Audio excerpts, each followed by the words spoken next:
My name is John Matthew McCormick. My nickname was Mac. My hometown is Gary, Indiana. That's where I went into the military service, and I was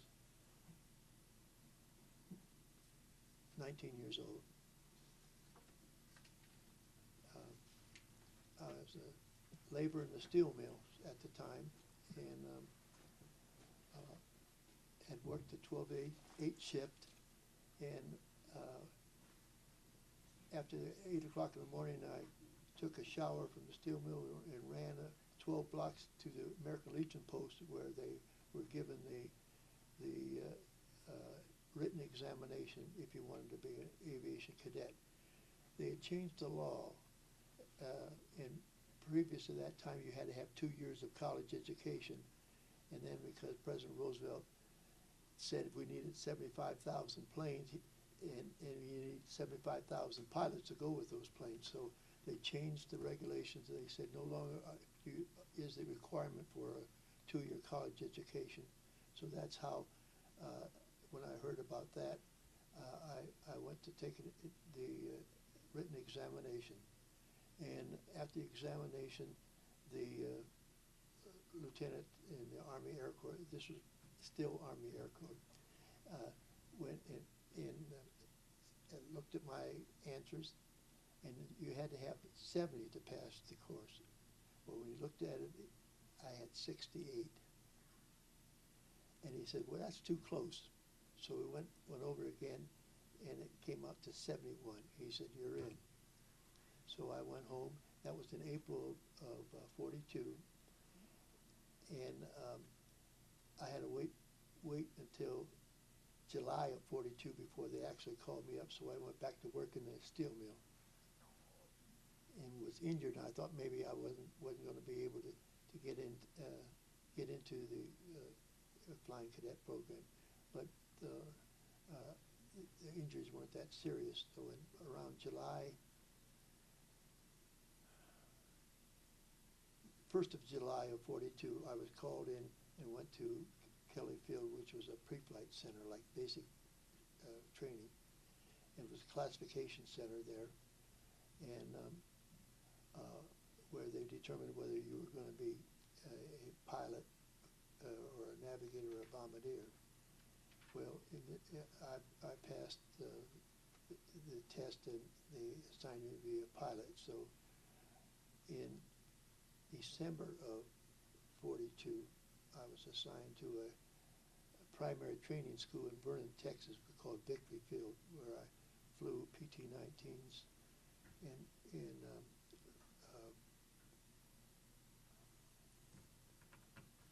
come on, John. Passed it. I soloed. Thank you. I soloed, and then I got my 120 hours in primary flying school, and they sent me to basic flying school. So for the first time, I went from a civilian flying school to a Army flying school. That was at Perrin Field in Sherman, Texas. So they flew. I was flying BT-13s out of that school. It was a higher function plane, and I had about 100 hours in that plane, and then I had a choice of going to single engine flying school or twin engine flying school. So all of the cadets wanted to go to become fighter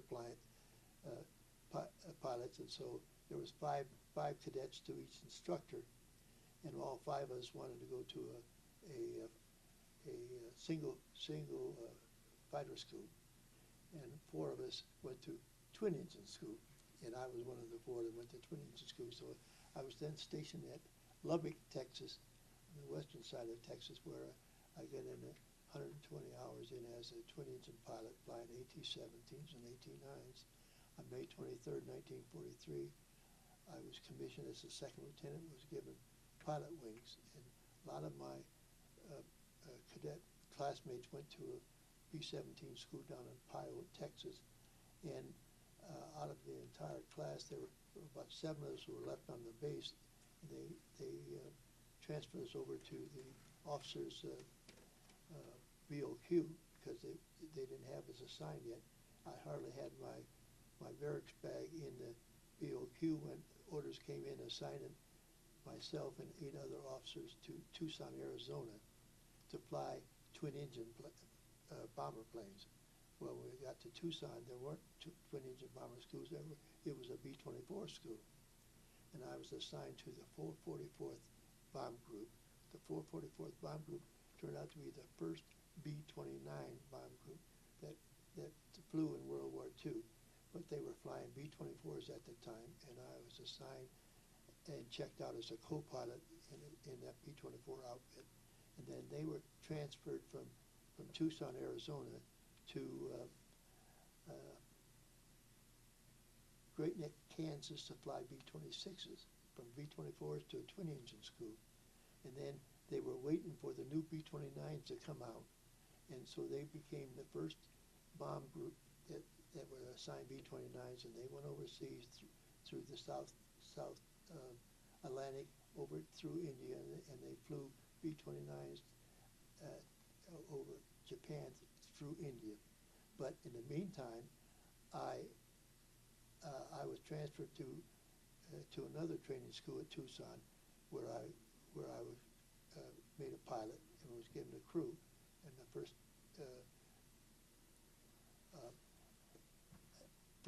from there I got my entire crew. We were transferred to a brand new group. The 449th Bomb Group was just forming, and they were forming in Bruning, Nebraska. So my entire crew, consisting of 4 officers and 6 enlistmen, went to Bruning, Nebraska. And from Bruning, Nebraska, we trained in B-24Es and Fs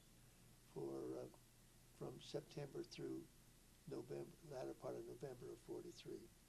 And they said, we're going overseas, and they gave us brand new B-24Hs with the chin turret. We were flying with the B-24D that didn't have a chin turret on it.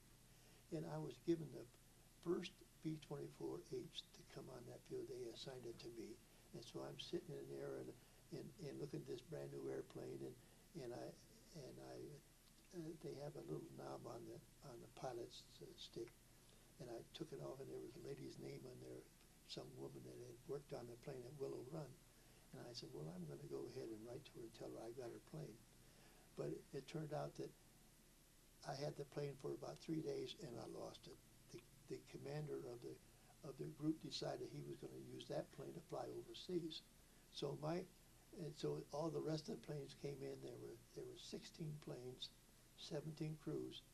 Guess who was the only crew that didn't have a plane going overseas? So my crew was split up into 5 different planes going overseas. We went from West Palm Beach to Trinidad, from Trinidad down to Natal, Brazil,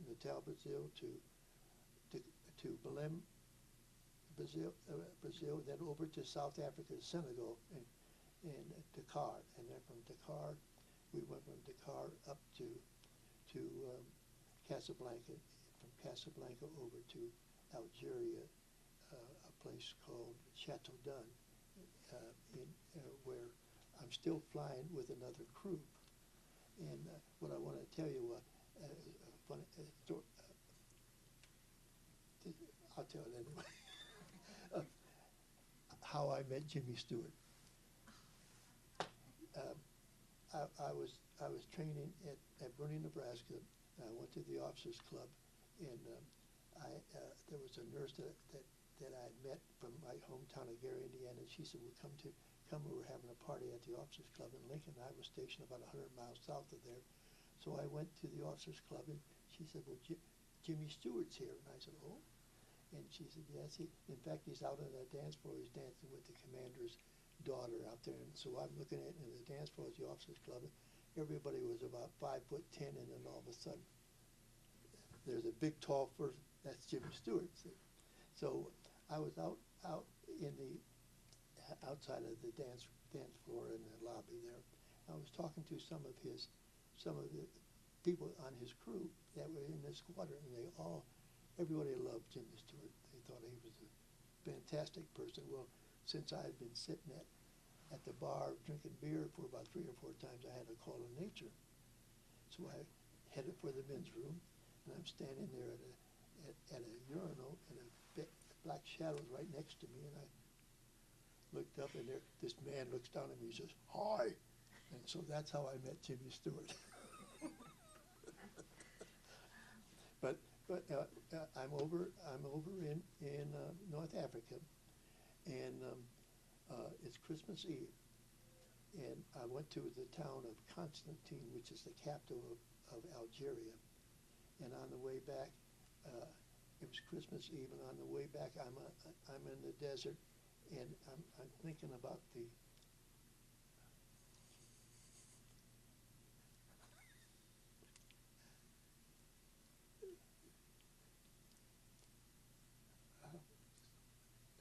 I'm thinking about the first Christmas that ever appeared. I'm in this desert, and I'm thinking about 2,000 years ago. Here I'm on this cold desert, dark night, and I think, good Lord, I just had that funny feeling that that the world has stopped now. And I was looking for that star of Bethlehem. I could have been about 700 miles away from Bethlehem at that time. I'm looking east, and I'm walking down this cold desert, and I got a ride to my base, and about right after Christmas, we were transferred over to Italy, to Italia, where our base was started, and there was I still didn't have a plane. So on January 9th, my squadron started flying B-24s on missions starting around January 9th. Well, it was January 19th, the guys that wanted to get their 50 missions over, they said, hey, this isn't all glamour, this is work, so there were planes available. So on January 19th, I flew my first mission to Perugia, and when I said I had a name, but I didn't have a plane now. I was flying different planes, so I didn't have a plane. But they finally got a plane for me later on in February. They were a replacement plane, and the plane's name was Born to Lose. And I looked at that plane. I thought, how could anybody name a plane Born to Lose? It had an Irish Shamrock on it, and it was an Irish pilot and an Irish co-pilot. But the man was from a different bomb group, and since our squadron had been decimated, we had already lost about 5 or 6 ships in 10 days, and so they needed new ships. So they brought in this ship from the 451st. They said, this is your ship, and there it was, Born to Lose. And I thought, what a horrible name to name the ship. And I bound and determined I was going to name it something else. And since I came from Indiana, and my tail gunner was from Indiana, I was going to call it Who's Your Honey? So put a Varga or a Petty Girl on it, but it was Who Is Your Honey? Who's Your Honey for Indiana? So, we started flying in January, and until February, we started flying missions out of Italy into Yugoslavia, into Austria, into Germany, and we went to Regensburg and to Schweinfurt near Vienna, but and there we were catching a lot of German fighters at that time, because we only had P-38 fighters that would take us up to about Venice. Oh, yes. I was on my 19th mission on April 4th, and at that time the mission was late because there was a lot of low clouds, and the crew. I had already lost my bombardier, and my assistant engineer, my armament engineer, had been killed on another plane. What were their names?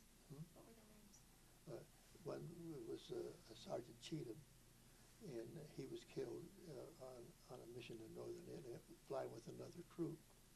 And my bombardier went, if you forgive the word, went psycho on me, and So they grounded him, so I didn't have a bombardier. So on April 4th, I had been flying with different bombardiers on missions, and this new man came in. I had never met him until that day, and he had been a replacement crew that just came into our squadron. And that morning, he introduced himself to me and said, I'm going to be your bombardier today. And his name was Adolf Ornstein. He's a Jewish bombardier from Long Island City, Long Island. And we were laying there hoping that the clouds would still stay low. We wouldn't have to go to this mission because it was the first high-level mission over Romania. And other than the low-level mission, which we all are aware of, that they lost about 64 planes and they flew at low level from Africa. Well, this was the first high-level raid 8 months later, and this was from Italy into to Romania for the first time after about 8 months. And that particular day, we were to fly 32 planes, and they took 9 planes out of our squadron. And that's 16 planes, that's 9 planes flying that particular day. And I was in a low box of 6 planes. And after the weather cleared up a little bit, they shot off a green very pistol light. And so we got in our planes, and I was in the low box in the far left-hand side, which we all call tail end Charlie. And if there's any problems, that's the first plane to be shot down. And that was my position that day. But when we got above the clouds, the plane I was flying next to that flew off 30 seconds ahead of me when we went through the clouds, I don't know what happened to him, but when I got through the clouds, the planes were all over, and it took me about 15 minutes. I was with another bomb group for a while, and finally found my bomb group. But at this time, there was only 2. There was my leader, who was my operations officer, Captain Poley, and then there was the man on his left-hand side was a fellow named Lieutenant Kendall. Well, I was supposed to be way in the back, as I said, but there was only 2 planes in formation, so I slipped in to the leader's right wing, and then Lieutenant Garrison, who was in a diamond slot below, he was there, and then Lieutenant Geisel, who was here today, was on the bottom left in my position. There was a man on the bottom right, a new man, and I didn't know him at that time. But we went over Romania. We were supposed to be behind another group which didn't show up, and we were leading that group with 32 planes, no fighters, over a country that had never been hit in 8 months, and the Germans were ready for us. And they had about 100 to 150 Me-109s and FW-190s that hit us that day. Out of the 32, 4 planes pulled back. So we went over the target with 28 planes. And after we dropped our bombs, the leader, who was supposed to stay on course for a while, since we were behind him a little bit, because we had fighters going, he pulled to the right. And if you were ever on a rope or you know what happens to the far outside. Well, we were low on the outside, so when he turned to the right away, it pulled us way out, and that's when all these fighters decided they're going to hit this low box because it didn't have the protection of all the guns that when we were flying in close formation. So they were coming in at 5 and 6 abreast. The Germans were just wing to wing, just coming right at us. And I thought we were going over flak. We'd already dropped our bombs, but it was the 20-millimeter cannons that were exploding under and over my wing. Well, they shot down the number 4 plane right in the diamond ahead of me. In the meantime, Lieutenant Geisel's plane had some problems. He went home. So we only had 5 in that low box. And the other plane went somewhere because there was only 4 of us left when we left the target. So those planes shot down the diamond plane, shot down Kendall's plane on the front about 15 minutes later, shot down the leader about 15 minutes later, and left me by myself in a low box, and I thought I didn't belong here. I wanted some protection, so I pulled up ahead to get above. My co-pilot said, "Hey, you're going to run into some planes," so I pulled out. when I pulled out to the left, two Messerschmitts came in. One of them was shot down by the high flight. The other one came at me and turned around and made a pass away from me. I said, well, it's about the end of the air battle, and I'm going to make it home. But all he did was make another turn, and this time he was coming straight at me, and I told my radio operator, who was in the nose turret, I said, Tommy, watch this plane coming in. And so I could see his tracer, 50 caliber tracer shooting at that plane, and the cannon from the Messerschmitt shooting at me. All of a sudden, my plane just was like it was a shock. It just stopped in the air, and I had two balls of flame come up between my legs and my co-pilot's leg. The radio operator was killed. My bombardier, the new bombardier that I had that day for the first day, he was killed, and my ball turret gunner was killed. But prior to that, my ball turret gunner being killed during the fight, he was out of ammunition. My tail gun was out of ammunition, and my ball turret gunner, a fellow named Harry Dow, he said, Lieutenant, he said, I'm out of ammunition, but I'll just turn my turret around and maybe it'll scare him away. Instead of because a ball turret gunner, you have to have your turrets facing straight ahead, and somebody up above has got to help you pull yourself up. And so he stayed in there, was killed by that last plane that came in. So I had 3 killed. I had a plane on fire. The whole front end of the plane was on fire. My navigator, who was on the flight deck, he went down to the bomb bay door to pull the bomb bay door release open, but the fire came in and started burning him up. And the plane went into a dive because they shut out all our controls. And so he wanted to get back in, and he was trapping us from getting out the bomb bay door, but the bomb bay doors weren't open. And he had the bomb bay door release underneath him.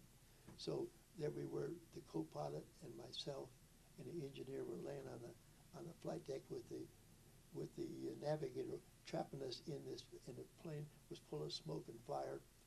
And finally, the engineer in the top turret, I pulled him down, and he decided we were going to go out the top hatch. So we opened up the top hatch. A lot of air came through. It kept the smoke away from us, and we were relieved from the gravity of the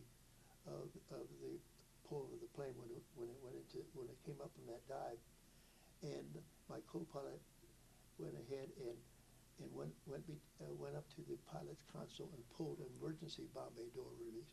So when he pulled that, the bomb bay doors opened up, and here all this time I'm looking at my co-pilot, who was about half the distance from you and I, and his eye was just like sausage, and he was just being burned up alive in front of me. Well,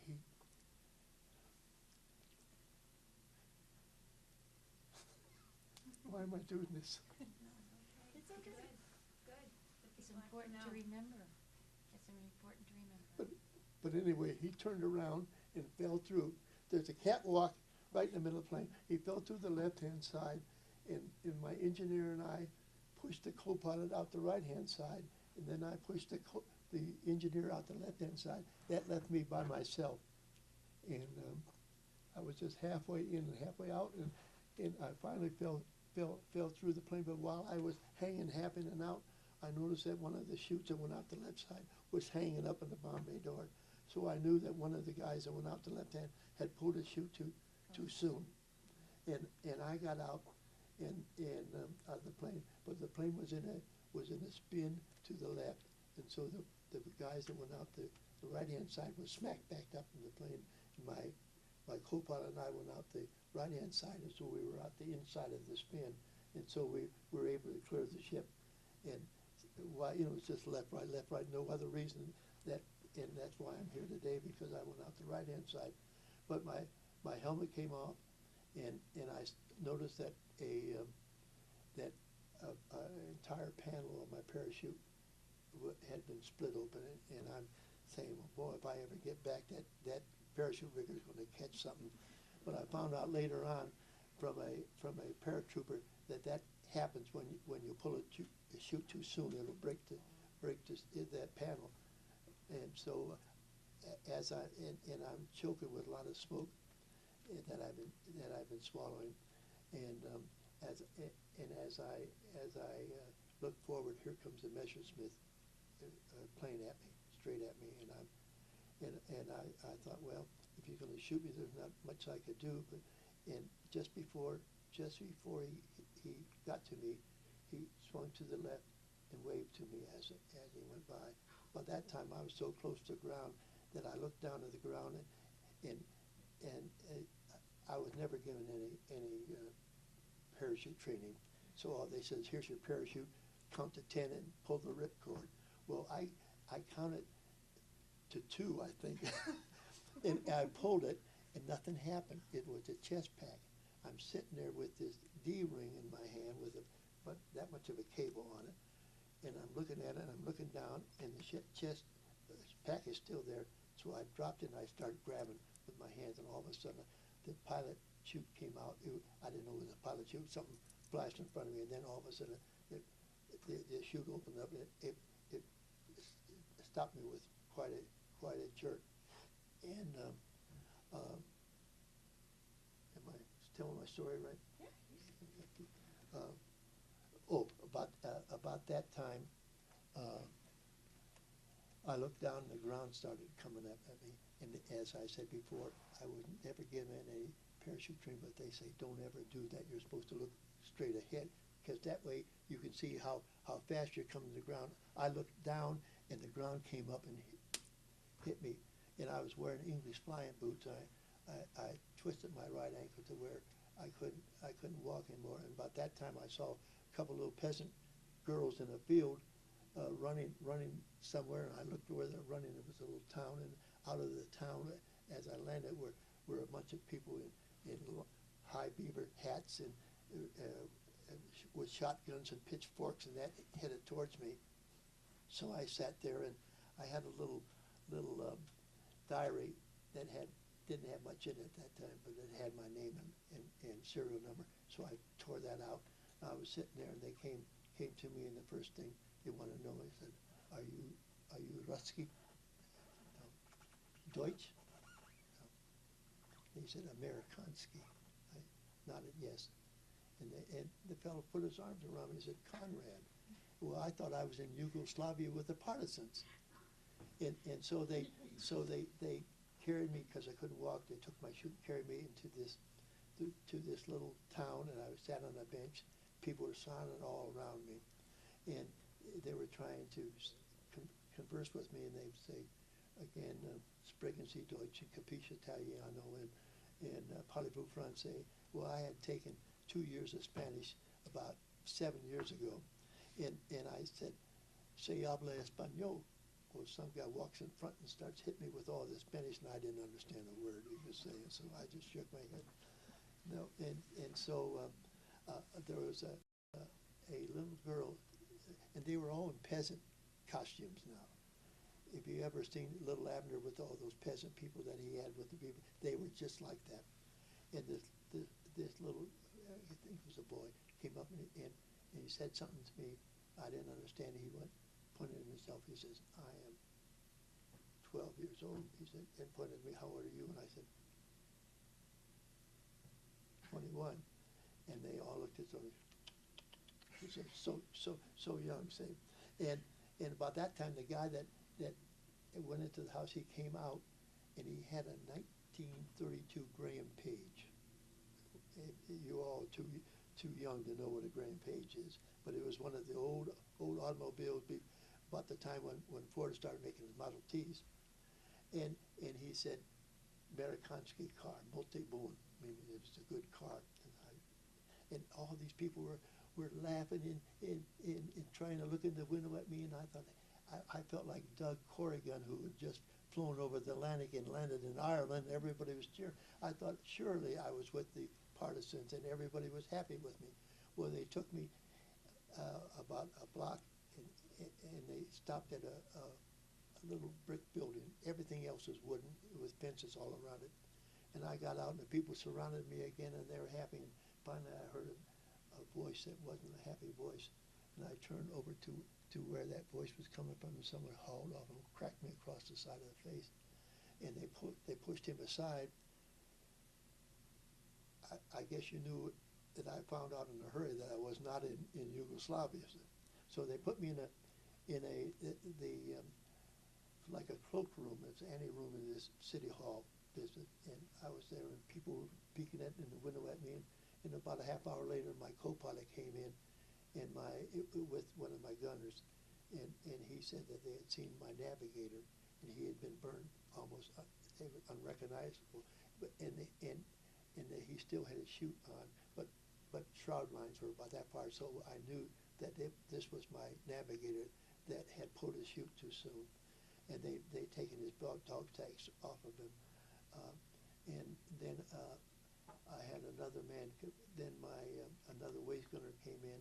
He was the last one of my crew to come in, and he had hidden under a Bombay door, and was sleeping when someone hit him over the head with the back of a gun and told me to get up. and so I ended up with five of my crew. Five were killed, and three of my dead crewmen are in Arlington.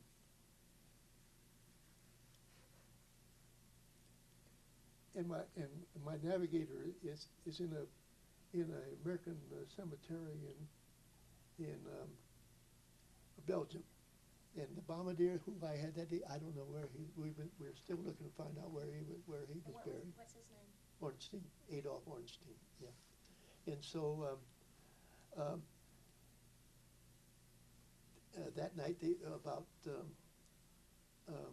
10, about 11 o'clock at night, a German truck pulled up, and they told me and my crew to get out, 5 of us to get out of the place, and we went into the back of this truck, and someone in the dark recesses said, "Does anybody have a match?" So somebody lit the match, and this fellow was smoking a cigarette. It turned out to be two of the other crews that had already been picked up, and they were just rounding up these prisoners. They were taking us to a town called Alexandria, where we that night my watch was stolen from me, but I could care less if that's all. They were going to just take this old $2.22 hack watch I had on.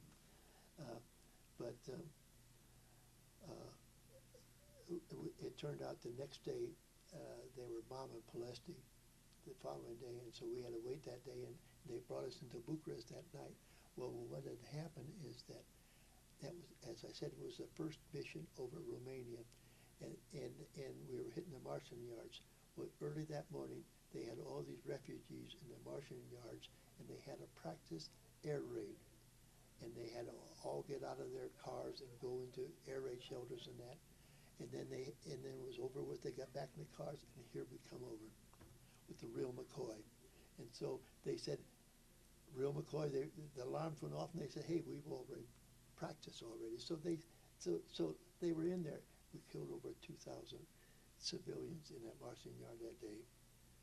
And so the next day they weren't happy with you. no, we were gangsters, and they called us Al Capones, and we were gangsters and baby killers and stuff like that.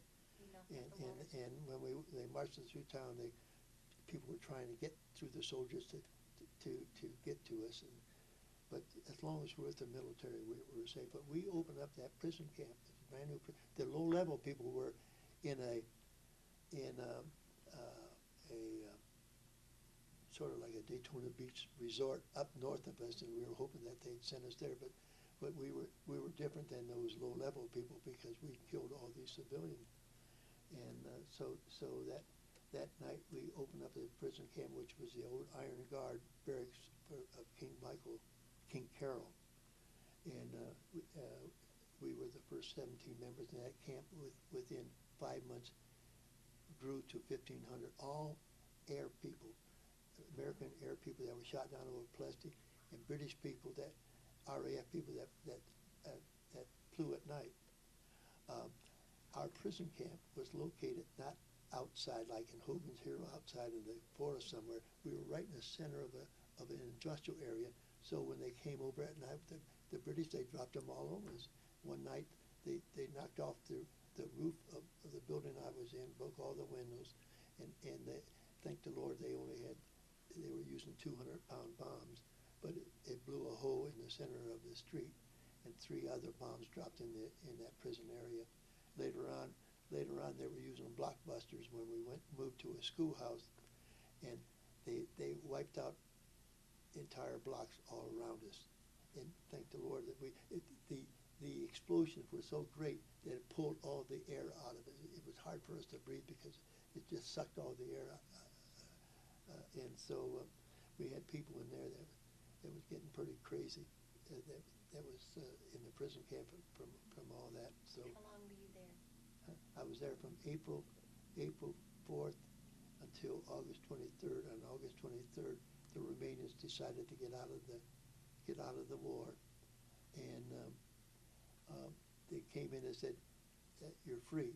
And of course, what they didn't tell us was when they got out of the war, the Germans and the Romanians were fighting one another in circles, and the Romanians were on the outer circle, the Germans were in the middle circle, and the Romanians were on the inner circle, just about 10, 15 miles away. And so when we got out, they told the Germans to take their planes to go back to Germany.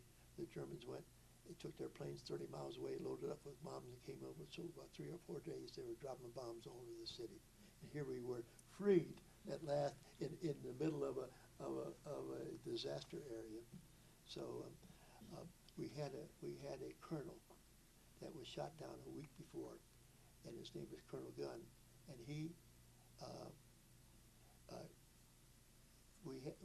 By the way, we got parts of a radio in there, and so we had a man that could draw nicely. And in one of the walls, he drew an entire map of Europe, and we listened to BBC, and he had a map showing where the Russian lines were, and the Romanian guards and the officers would come over every night to find out how the war was going on.